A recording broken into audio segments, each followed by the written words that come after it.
Hello and welcome to another video by me, Mr. Beardstone. However, this one is going to be a little bit different. So you've probably seen quite a few 100 Days videos over on YouTube lately, started by Luke the Notable, and I figured it's about time maybe we gave it a go.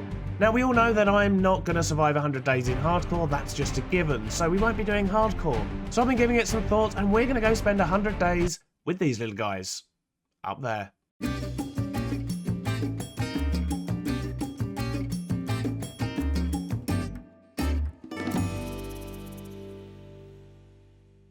Day 1 on our new floating block in the sky, and I've just joined and I've already completed a quest, which was a great start. I was very happy, so I had a quick look around my inventory, I found a quest book, and I had a look in there. After reading loads of things and getting some more easy quests, I was feeling really confident at this point, I'm not going to lie, so it was time to punch a tree, and it didn't drop a sapling. Luckily we spawned with some extra saplings, so I destroyed the dirt, I lowered the island down to where the bedrock was, and waited patiently for the grass to grow. After a small platform expansion, it was time to get some more wood, so I planted a sapling and I got to twerk. We repeated this process for a short while, we planted saplings, we twerked, we got more wood, and we made our expansion bigger. So we were just twerking and expanding and twerking and expanding, and eventually I remembered that there was a crook, and that was a thing. At this point the sun was starting to go down, but we had a good sized platform. I had some silkworms, so I threw a few into the leaves, let it spread, got myself some string, and made myself a bed. At this point we put our head down, pleased with a successful first day. Day 2 we woke up feeling fresh and ready to get more resources, so we used our crook to gather many saplings, which we'll be needing very shortly, and then I remembered about the quest book, so I had a quick look and discovered that I needed to make a string mesh which would lead to a sieve, and I also needed barrels, which I did already know about, to get some dirt. So we made the sieve, we made the barrels, and then I put saplings in the barrels, waited for a few moments, and I got some dirt.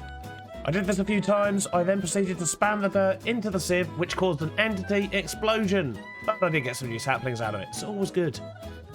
As the sun went down, we made some torches, spammed them around, and then went to bed. Day 3, I woke up hungry, so I quickly stuffed my face. I then had a quick look in the quest book and realised I could really do with getting towards a cobblestone generator, and on the path to that I needed to make a wooden crucible, so I made one to try and get some water, and I put some saplings in it. Turns out it takes ages to get water from these, so I made another crucible and doubled up and figured at least when it was done I could make myself an infinite water source. Went back to harvesting saplings, just basically gathering wood and many more saplings so I could turn them into more dirt. And then, yes, I went back to spamming them in the sieve. At this point I noticed it was dark, we still didn't have any water, so I just went to bed. Day 4 we woke up and looked at the mess that we'd created the night before, quickly cleared up and discovered that we had a jungle and a birch sapling. I got very excited when I noticed the water was almost ready, so I went and created myself somewhere to put the infinite water source using witchcraft. I then proceeded to make a hammer and grab some of the cobble that we had made earlier on. I smashed the cobble with the hammer to get some gravel, which I then smashed with a hammer to get some sand, which I then smashed again with the very same hammer to get some dust. I then grabbed some water, put it in the barrels, added the dust, and got myself some clay. I then couldn't remember why I needed clay, so I went back to the quest book and realised it was a fired crucible, which I needed to get lava. On looking up the recipe for the crucible, however, I did need to make porcelain. For porcelain I needed bone meal, and I didn't have any bone meal, so I just went to bed. On day 5 I had a dance party, so that in a roundabout way on day 6 I could put some more dust through the sieve and finally get myself some bone meal. This got us into a position where we could make an unfired crucible, we could then fire that, and that meant we were very close to producing lava. I just needed to find somewhere to put it. A few moments later we had our crucible going, and with a few additions of some cobble, we would have lava in about another day. Looks like this is going to take ages as well. As the lava was taking too long to make, I decided to dance the night away.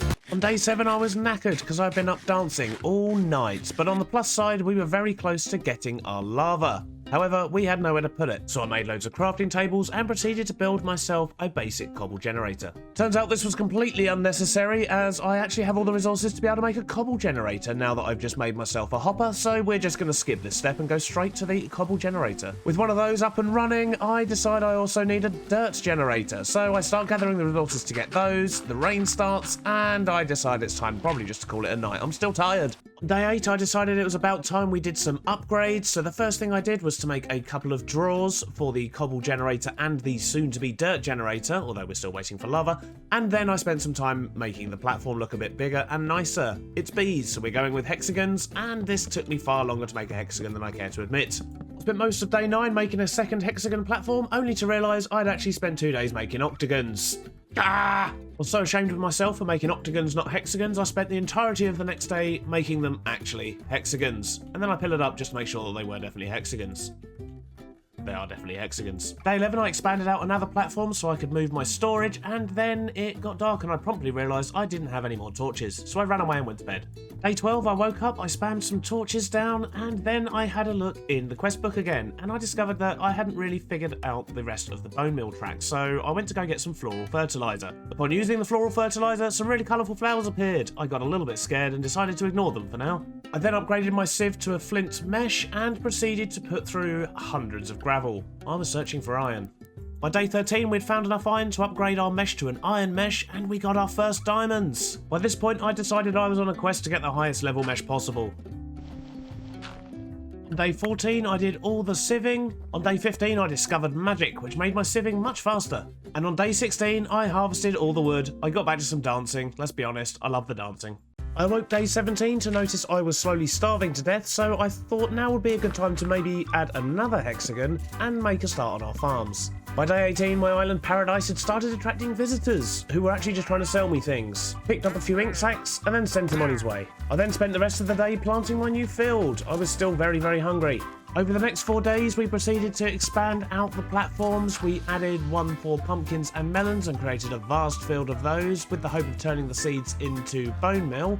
We created another field in the hope of spawning in some passive mobs. We were harassed throughout the entire building process. We had lots of visitors, but we dealt with them accordingly. And then we finally got to sorting out our storage, which took forever, like as in a really long time. While sorting the storage, however, I did rediscover my quest book, so I stayed up all night having a good look through that. The next day I had loads of ideas of what I wanted to do, and I didn't really know where to start. I then saw the colourful flowers that had somehow grown bigger over the last 11 days that they've been there, and figured I should probably do something about those. On looking at the quest book and going to the Botania tab, I managed to claim a reward, which was a book. I opened the book and there was lots and lots of text, so I paused the game and I went to YouTube. I didn't want to waste my time reading more books. I'm Velen, and this is Botania Basics. The Lexica. Approximately 30 minutes later, I came back with a slight idea of what to do, and I needed clay. I would definitely need a lot of clay. So I went and made myself a kitchen sink. I made a couple of fluid pipes to attach to the sink and a barrel, and then I used a fluid wrench to pump the water into the barrel, and then I just made lots and lots of clay. By the time I looked up, it was dark, so I went to bed. On day 24, the weather was horrific, but I made my bonsai pots and I started to collect some dye. So I was going to need dye to make more of the floral fertilizer so I could get more of the plants. I used my first couple to get some plants and then I converted them instantly into petals. It was at that moment I spotted my field was absolutely packed full of passive mobs. But they were escaping. I needed to contain them, and quickly.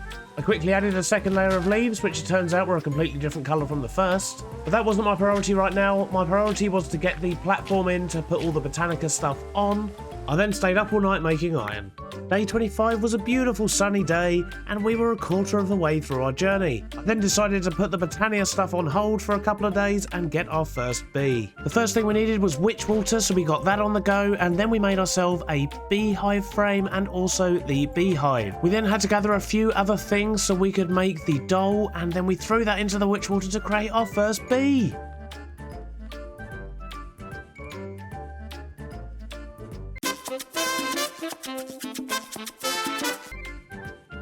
I suddenly had a panic moment when I realised I had no way of containing said bee, so I got out a flower and then ran to grab some sand and get some glass on the go so we could make an empty bee jar. When I turned round, however, the bee was gone. I searched the whole island. In fact, I spent the rest of the day searching the island and I could not find my bee. So I went to bed sad and upset.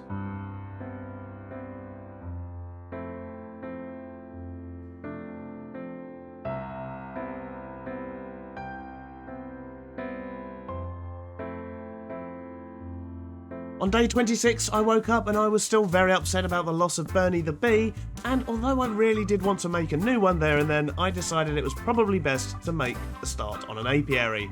So I built some stairs up where the trees used to be, and I started building another platform. Next day I built another platform and made a start on the apiary, but for that we were going to need lots of glass. So I then set about smashing up some cobble and turning it into sand, and then I got that cooking so we could make loads of glass. We woke on day 28 and continued work on our apiary. We still needed lots more glass, and we were also going to need some bone meal, so we sorted that out, stained the glass white, and then started building the walls. The next day I got the apiary finished. I did end up having to stay up all night, but as the sun rose, the rain carried on, but I did manage to get the witch water in, and I also created a small place for the infinite water source and protected it from bees with trapdoors on top. We cannot afford any more losses. So a few days after the loss of Bernie, the first bee, it was time to create another. I went ahead and made myself another buzzing dole and then took that into the apiary along with a beehive. I threw the dole into the witch water and we got ourselves a second bee.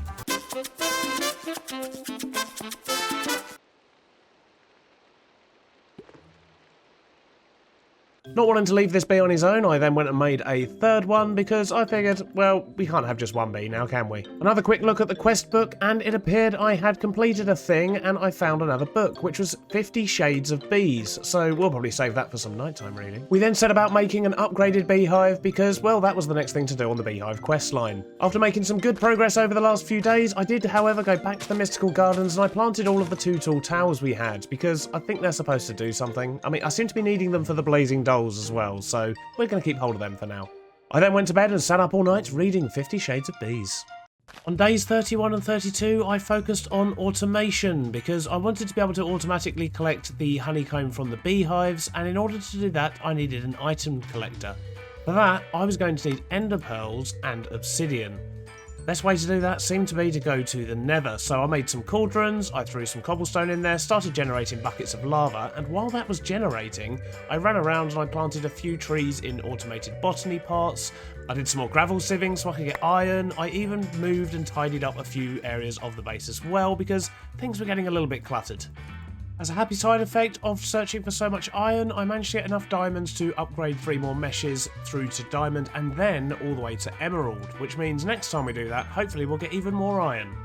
On day 33, I'll focus my attention a bit more on bone meal as the lava still wasn't ready, so we made an auto composter right next to our melon and pumpkin field. By the next day, I had enough lava to create the obsidian I needed to go to the nether. The plan was to get through to the other side and find myself some piglins. That way I could trade for more obsidian and also try and get myself some ender pearls. I decided to build the portal behind the stairway, however it turned out that I can't count, so I had to go back and get some more lava. As the lava wasn't ready, I decided to spend a few minutes making the stairs look nice now that I had stuck a great big obsidian portal behind it. A few moments later, we had the lava, we got the obsidian, we lit the portal, and we jumped through into the nether. On arriving in the nether, I was greeted by a vast emptiness.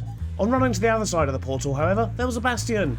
I gingerly made my way over to the bastion, and as I arrived, I trapped the very first piggo I saw and started throwing gold at him, just hoping that I would eventually get some ender pearls. After trading almost a whole stack of gold ingots with the first piglin I found, I had 0 ender pearls. With that, I went home, I arrived in the middle of a thunderstorm, and all I could do was sieve more gravel to try and get more gold. The next day, I watched the local wildlife burning, and then I hopped back into the nether with some fresh gold and confronted my piggo friend again. I was giving him another chance to give me some ender pearls. After getting through a stack and a half more gold, we eventually got some ender pearls, and we headed back to the overworld. I'd crafted up an advanced item collector, and once the redstone clock and mechanism was in place, all I had to do was to place it on a barrel and it would start collecting the items automatically. This seemed as good a time as any to start breeding up more bees, so that's exactly what we did. While our first few bees were creating some honeycomb for us, I decided it was probably time to look at the storage upgrades. So I opened the quest book, had a look at the drawer upgrade tree, and just worked my way through it. This finally meant that I could upgrade some of the drawers from when I was sieving all the gravel earlier. I ended up with a lot of excess ore, but now they all fit tidily into their own small little drawers. We still didn't have much honeycomb, so I figured now was probably a good time to actually get back to the Botania stuff we started many days ago. First thing we needed was a flower pouch. Pleased with my progress over the last few days, I decided to stay up for the night and play with the flowers. So I was searching to collect all 16, which I eventually got, and then I needed to build an apothecary. So I put one up in the centre of the garden. I then put a bucket of water into the altar, threw in some petals, and some magic-y stuff happened. This gave me a pure daisy, and I had no idea what to do with it. So I put it on the front of the drawer for now, alongside an endo flame, which was something else I could make and still don't know what to do with. As the sun had gone down, I decided to go to bed and read the Lexica Botania, see if I could find out what to do with these flowers and things. On days 39 through to days 42, I was just playing with Botania. I got really engrossed. I kind of went down a rabbit hole at that point, and I was having a whale of a time. We were doing magic-y things, we were making flowers, we were making stuff fly through the air. I didn't really know what was going on at certain points. And in the end, I kind of realised that I'm supposed to be focusing on bees right now. I went to go check on our honeycomb stock and we had a full stack of 64. Now I had to figure out what we needed to do with it. On day 42, I spent a lot of time with the bees. I bred up a couple more. I also spent a lot of time at the centrifuge, where I was spinning all of the honeycomb to get honey, beeswax and sugar. I then came outside after I was done to try and get a level 2 hive, and then I got attacked by some locals, so I grabbed my bed and ran.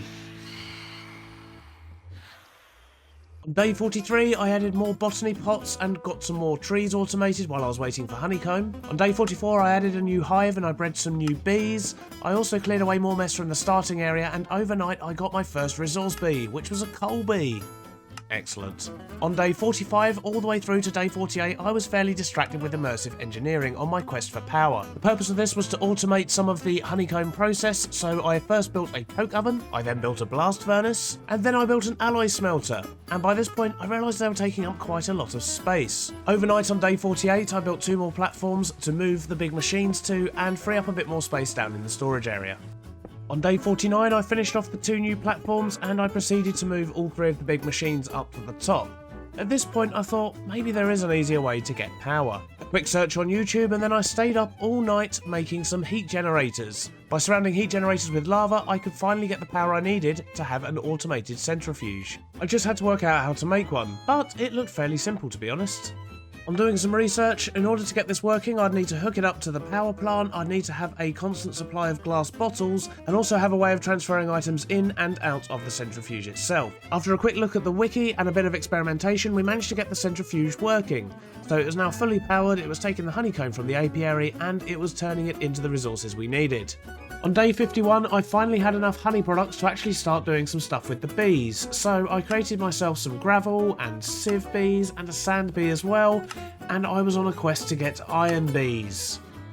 By the time I'd got everything sorted, however, night had come and the bees had gone to bed. So I spent the evening sifting gravel through a mesh to try and get more iron in order to get more scrapers.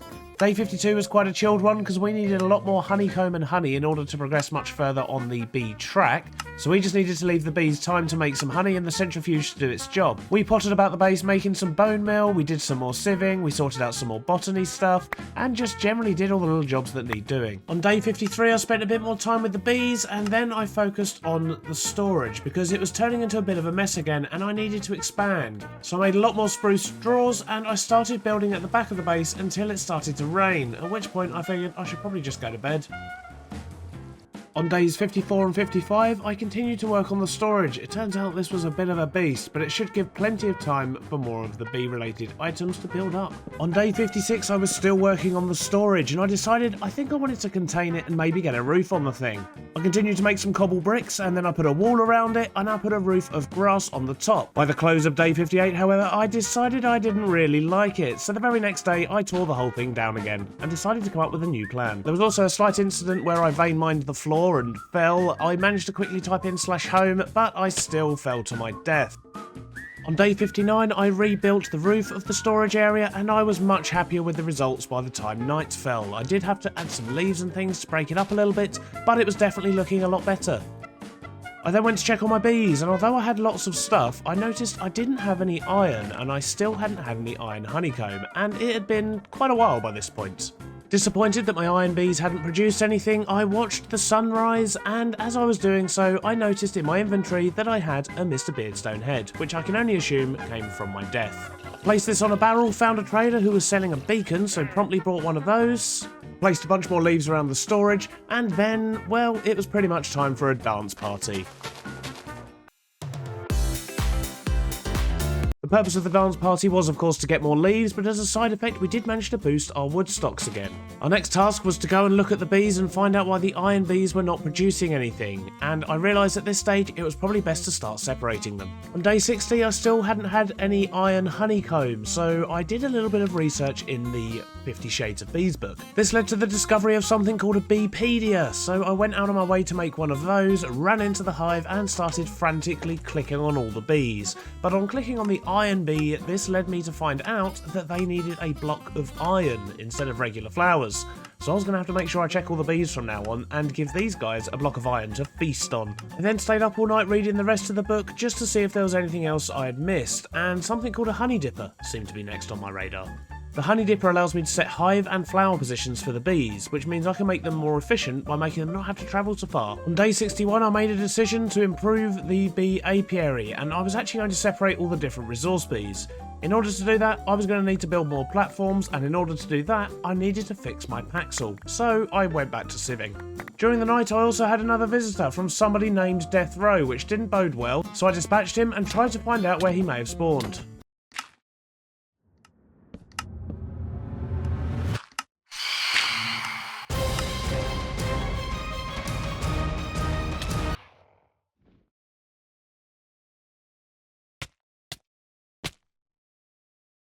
This is why we don't play hardcore. On day 62 as the sun rose, we got the first of the additional platforms finished. We just had 2 more to go and then we could start organising these bees a bit better. In very short order, thanks to our building wand, I managed to get all 3 platforms down, and then I went and had a look on the honey farm supplies and we actually had iron, which I was thrilled about. The next step, apart from lighting up the platforms of course, was to design a pod that I could keep a single type of bee in, yet still access them with jars when I needed to go and take them to breed in the central apiary. So I set to work, I put my thinking cap on, and I came up with this. It was, however, 2 days later and the middle of the night, and this is all in the wrong place. But what this design allowed me to do was to be able to put the bees in and out easily using the jars through the gap created with a chisel, and hopefully all the items would be collected in the barrel above. On day 65 and 66 I adapted the design, and by day 67 I had perfected it. So what I ended up doing was using the chisel and bits mod to actually carve out a different window frame on the front of each pod, and that meant I could just go in and I could grab the babies, I could grab the adults, I could do what I needed to do, and it was taking up a lot less space. I also had an item collection area in the middle, so any honeycomb that came out got collected automatically. And the good thing is, this was a pod I could replicate wherever else I needed it. On day 68 I went to go make myself a cup of tea and completely forgot to pause the game, but it's okay, nothing bad happened. Day 69 however I got back to messing with the bees, and I added a few more into the pods and realised I was probably going to need to make another centrifuge.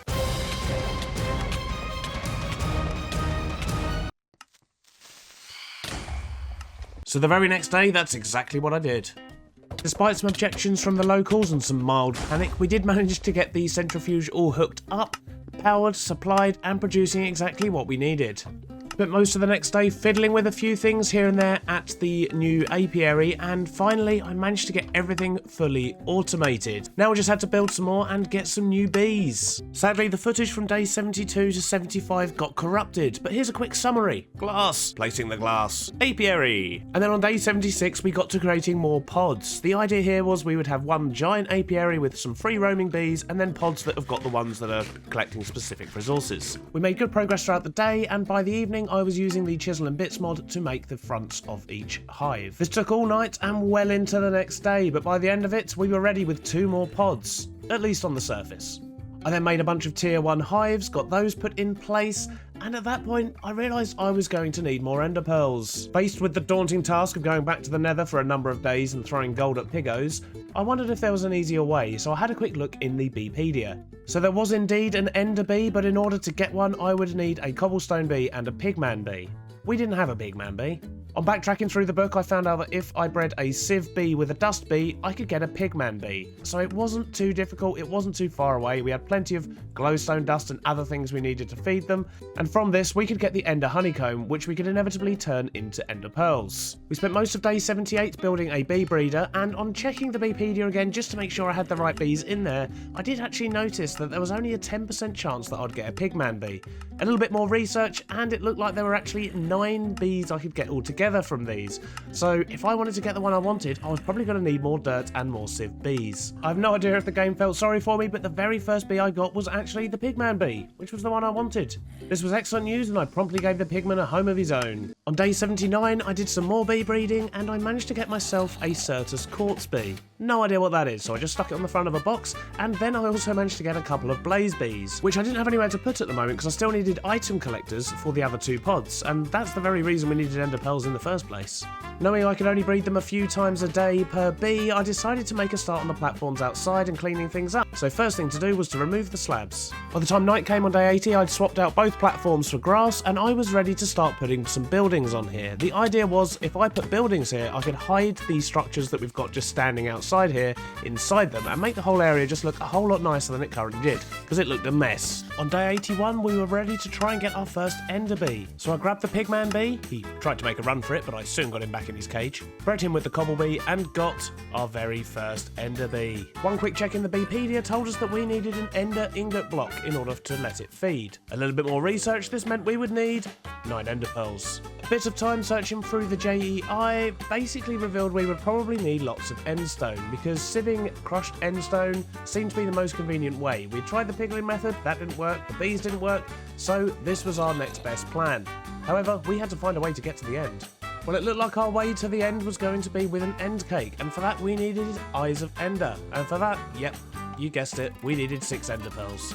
To make the end cake, we would also need 8 ghast tears so we could make the end crystals, and we'd need to make a cake, but that was the actual easy part. It appeared my only option was in fact to go back to the nether, so I stayed up all night cooking up every last piece of gold I could get my grubby little hands on, and as the sun rose on day 82, we went back to the nether to see our piggo friend. The piggo was obviously feeling a lot more generous this time round, because we had 3 ender pearl trades just within the first half stack of gold. I did, however, decide to stay there and just spam the rest of my gold while I was there, see what else we could get. By the time we left, the sun had set, so we went to bed because I didn't want to get attacked by phantoms again. I've had such bad luck with those. On day 83, I got back to the apiary and I made sure to sort out the ender bees first off. Once I crafted the block, I just added them to the new pod, and I also crafted the item collector, so I got the system sorted out so it was ready to accept and collect everything from the bees. I'd also ended up with a Certus quartz bee and a blaze bee, so I looked up what they needed to feast on, and that led to quite a lot of work. We crafted up some skystone blocks, smashed them with a hammer, and then put that through the sieve to get our Certus quartz, which enabled us to get those bees going. And then we had a bit more of a challenge with the blazes, because we needed 9 blaze rods to make a blaze mesh. I had a vague recollection of being able to spawn blazes with one of the dolls, so I went to look those up. I also noticed there was one that spawns enderman, and I don't want to talk about it. So we gathered the resources together, we made ourselves a bunch of blaze dolls, and then we stayed up all night killing blazes. About halfway through the next day, we did finally manage to get our blaze rods, but by now it was day 85 and we realised we only had 15 days left, so I quickly got those sorted, which took us pretty much till the end of the day, collected all the honey and refilled the glass bottles, and then went to bed. On day 86 I decided I wanted to try and fight the ender dragon by day 100. That meant I would need to find myself 8 ghast tears to make my 2 ender crystals, as well as making sure I had enough ender pearls, but now that they were on production that should be fairly straightforward. The challenging bit was going to be getting the ghast tears. There was a couple of ways to get ghast tears. The first was to build a platform in the nether and hope for the best. The second was to build a ghast bee, which would actually take quite a long breeding track. The third was to sift soul sand. So I built myself a witch water generator. All I needed was the sand to put in it to convert into soul sand. So I spent most of day 86 doing that. By the end of the day, I'd managed to collect my 8 ghast tears, and then I went to go make the end crystals and realised I only actually needed 1 per crystal, not 4. I'm an idiot. I would, however, need another 2 ender eyes, so I guess it was back to trying to find some more ender pearls, but hopefully my bees had produced some by this point. My bees had in fact provided, and we had everything we needed to be able to make the end cake. My passive mobs finally came in handy, providing me with the eggs and the milk I needed for the cake. And then, in the middle of the night, on day 86, we crafted our end cake. I had no idea how it worked, so I didn't really know where to put it. The pressure was way too much, so I went to bed. Day 87, and I decided just to plonk the cake down on a barrel and not go near it again or accidentally eat it anytime soon, and then I had to focus on getting ready for the fight. I'd need to make an enchanting station, I'd need to get loads of levels, and of course I'd need to work out and make sure I was fit and ready for the fight itself. There's only one way we know how to do that.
Whoa, whoa, whoa, whoa. Hold the montage.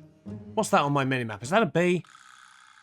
Is that Bertie? Okay, right, hold everything. I've just been back and looked at some of the footage from quite early on in the season.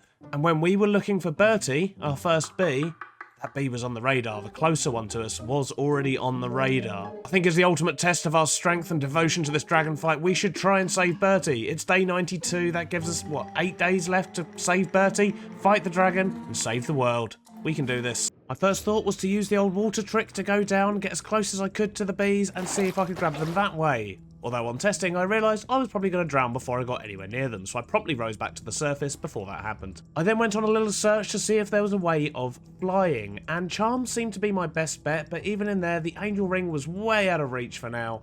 But I did find something called a diving air capsule. I promptly made myself one of those, but wanted to test it out, so I tried drowning myself for a bit.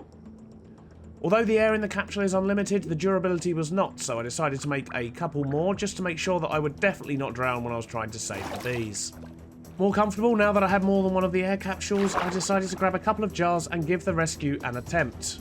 When I got to the bottom, however, the bees were much further away than I expected, so I had to go back to the top and come up with another plan. I also managed to find a sweet spot, which meant I didn't even need the air capsules after all. I then went to another platform and we attempted the rescue again. Although we managed to get closer, we were still not close enough, so I think if I was to bridge out a few blocks and then place the water again, I should just be able to reach Bertie. On attempt number 3, it looked like I was going to come in right on top of the bee. The only way we could reach him was actually to go below the void level, so I jumped out of the water, reached out with my flask, grabbed Bertie, and then managed to type /home and land back in our pool just before I died. And with that, we had saved Bertie. We had found our first bee, again. I wanted to make sure Bertie never got lost, and for that I was going to need a name tag. That left me with very few options. I could either fish for one, try and get a villager to buy one from, or go back to Britannia and see if I can get one through that.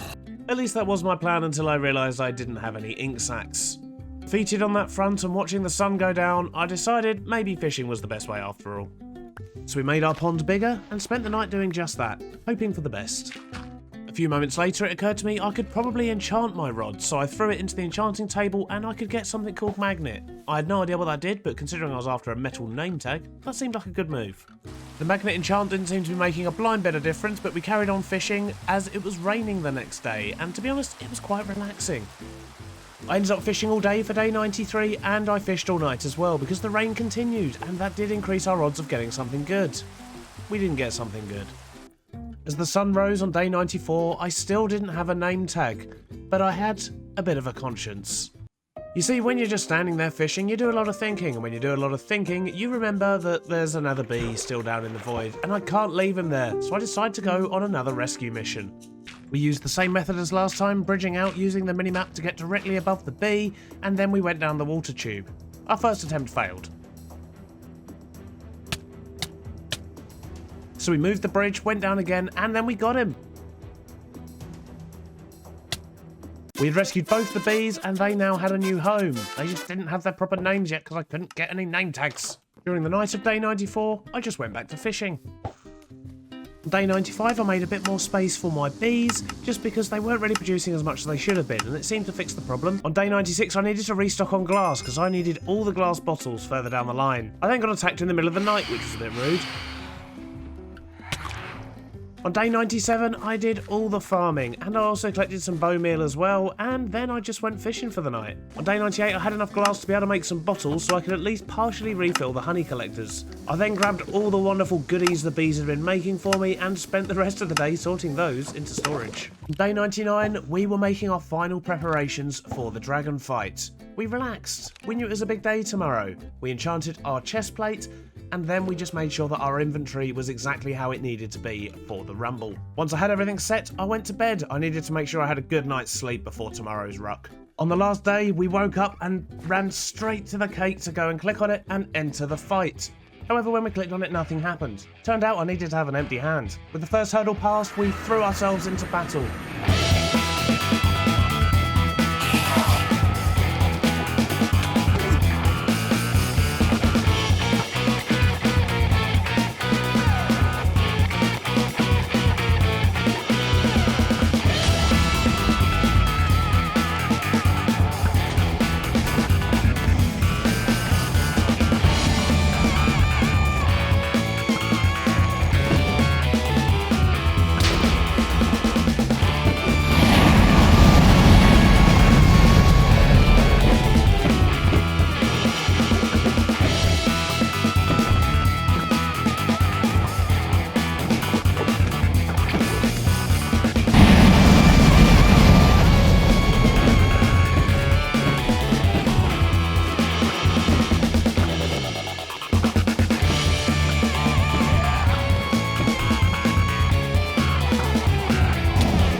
We watched the credits and returned home just as the sun was going down on our 100th day.